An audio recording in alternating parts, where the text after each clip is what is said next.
Hello you lovely people, I'm Nick and welcome to Firthy's Feedback. Today I want to talk about something different than the previous week's content. I'd like to give a quick review into the new season of Stranger Things. That's right, I'm going to throw my 2 cents into the hat and give you my thoughts on the show. Firstly, I'd like to say that there are no spoilers in this review, so you're safe. Right. Stranger Things Season 4 is the first season of Stranger Things to be released in 2 parts, and it quickly becomes pretty obvious why.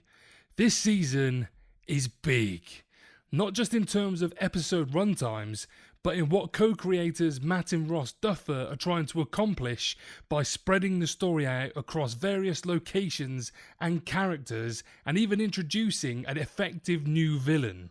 It's incredibly ambitious, but for the most part it very much works by leaning on a lot of what's paid off in previous seasons, while also taking some exciting new swings that prevent it from feeling like a greatest hits rehash. The Duffers have called Season 4 their Game of Thrones season, and while that led to some unflattering jokes regarding the way the HBO hit was royally messed up, it's an apt comparison in the way the entire season bounces across various storylines. The Byers and a still powerless Eleven are in California, poor Hopper's in a Russian prison, and the Hawkins crew is, well, still dealing with upside down shenanigans in Indiana.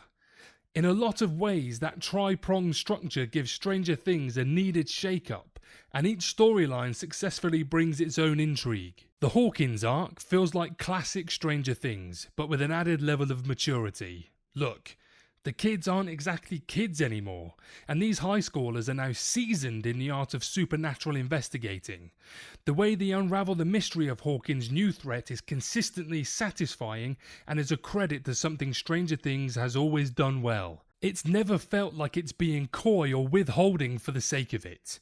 There's a mystery to solve? Yes, there always is, but the storytelling is far from lazy in regards to how that mystery unfolds. The Hawkins crew is smart, and as they pull on the various threads of what's unfolding in their traumatized town, it's always fast-paced and incredibly satisfying to watch. Plus, it's got some team-ups that we've already grown to love.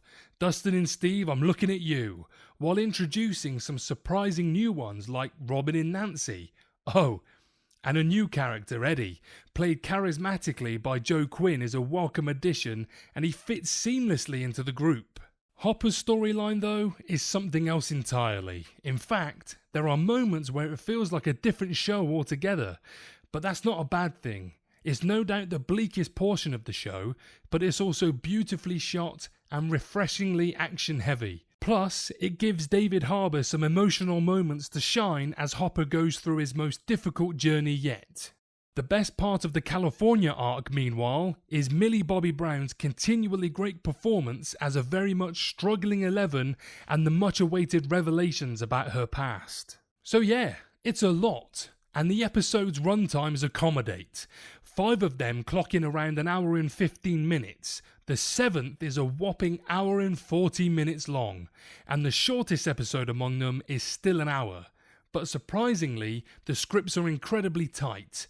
Never once do you feel overindulgent or like the story's jogging in place. In fact, and bear with me here, because I can't believe I'm saying this either, it feels like some of the earlier episodes could have been longer. Every scene in each storyline does something to move the needle forward. And on one hand, that's exciting. On the other hand, none of the more emotional developments, and there are quite a few, are given much chance to breathe. So in summary, I really like this season so far, minus that one criticism. Every character arc has felt very organic. The introduction of the new villain was very nice, and I love the way they tied the past into this season as well.